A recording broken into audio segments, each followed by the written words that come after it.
Welcome to the Hoops Companion Ultimate Guide. Today we're looking at the dribble drive offense, or my version of it. It might not be exactly what you have run in the past, where you've seen other teams do, and different coaches do it differently. This is how I did it. A couple things to keep in mind. One, positions, all right? So one is going to be your point guard, is your best ball handler, right? Because you can flow into this in transition, or you can run it in a half-court set. It's totally up to you. 2 and 3 typically are going to be your shooters, right? Better shooters probably going to be on the right side just because the ball's going to be driven that way a little bit more often. Now, players will interchange and move a lot, but that's a good rule to have. Same for 3 as a shooter. 4 can be your second point guard or second best driver. Maybe it's a slasher who's not a great shooter. They can run that position. 5 is your cleanup guy, right? The 5 doesn't have to be out of the play all the time, but this is a great place to hide a player who may not be as good or may just be able to help you by making layups and getting putbacks, right? A couple basic rules, right? 1, post on the weak side. So 5 is always going to be opposite the ball. So if the ball's on this side of the floor, 5's over here. If the ball's on this side of the floor, 5's over there. Typically butt to the baseline, ready to kind of step in on a drive and drop or get rebounds. Second one, attack north and south. We want to go this way, okay? We don't want to just go this way, all right? North and south as much as possible. Cut to where you pass, all right? Now this is one that might get a little bit of flack from, dribble drive purists, but the best way I always kind of got it to work. So if I pass to 2, okay, I'm not going to cut here, but I'm going to shallow cut out and out so they have space here to drive, right? Let's say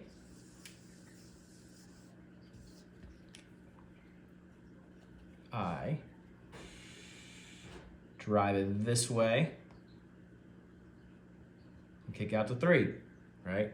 I'm shallow cutting out, right? And now 3 is driving this way, all right? That's what I mean by cut to where you pass. And the last point is your spacing, right? It's gonna be very tempting for players on drives to do things like cut into a random spot. They need to hold their spacing, let the ball come to them, and I'll show you what that looks like here in a little bit. A couple other rules that you might want to keep in mind is we want as much drive pass as possible, right? And on your drives, right? So if I drive here and 4 comes around and I kick it, it's immediate decision, right? It is either shot, drive, swing, okay?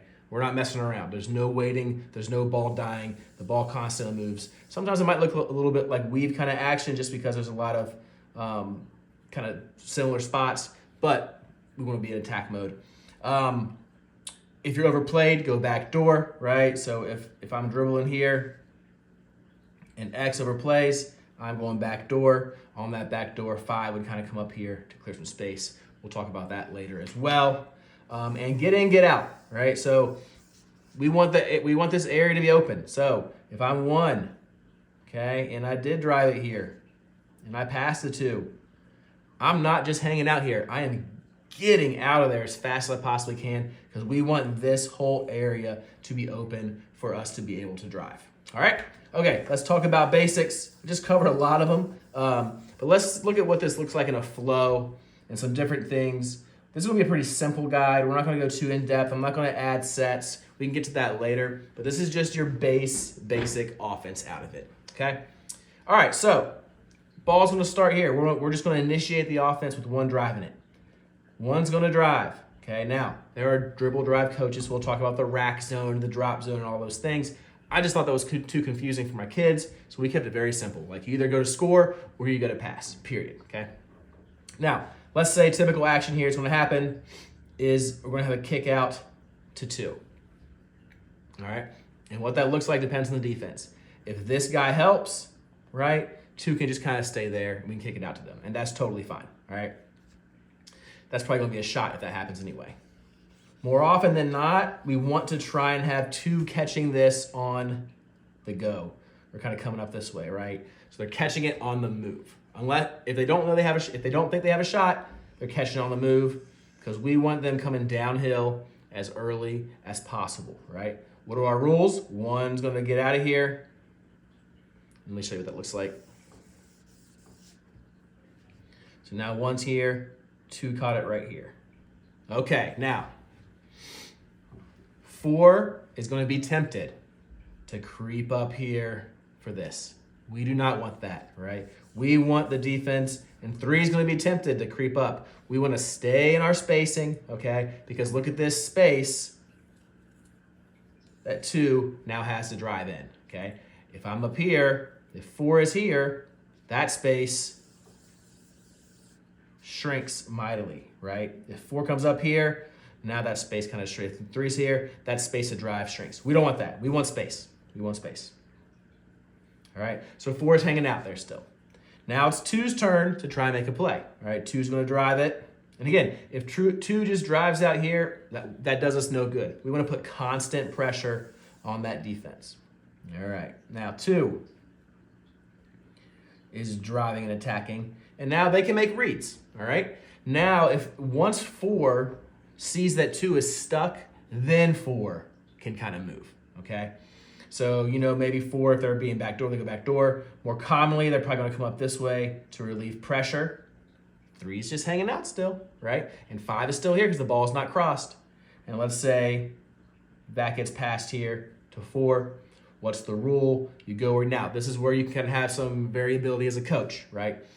I'm just going to have 2 go to the corner here instead of right where they pass, right? So we're going the direction we pass. So 2 pass this way, so they're getting out of there.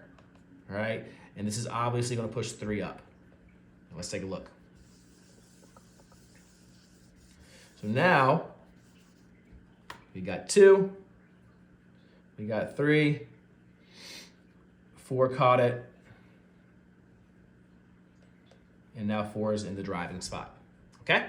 Now, what happens if 4 drives, 1 cannot get the ball, right, and 4 can't get it to them? What are options? Well, 4 is going to kind of pivot back here, right? Because now 3 is going to come this way to kind of save the day. Okay, let's take a look at that. So 3's got the ball.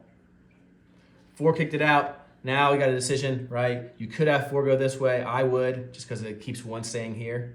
You could have 4 kind of cut this way.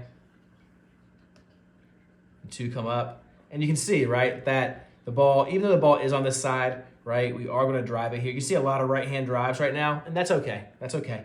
Let's say, let's get to that in a second. So the same thing kind of continues, right? We're driving, driving, driving. Now, let's say 3 drives it, or let's say this happens. Let's start over. Let's say we initiate with 1, just reverse into 4. Okay, 1 reverse into 4. What happens? 5's gonna go behind the rim and get back in this dunker spot. Okay. Maybe we even reverse 1 more time. Maybe 3 comes up. And this is where you can kind of have some variety in your offense, right? So 1 would have cut through, 4 would have cut through, and 3 would have started driving it. Let's look at that. Got 5 and 2 is staying true over here, right? So now we got 3 driving it. I think we had 1 was our first cutter, and 4 is our second cutter. And now you have all this space to drive. X5 helps. 3 can kind of throw that pass over the top. What happens a lot also, and again, this is just repping, this is basketball, guys. This is basic drive and kick basketball, okay? Let's say X helps. Well, who's going to be helping that guy here?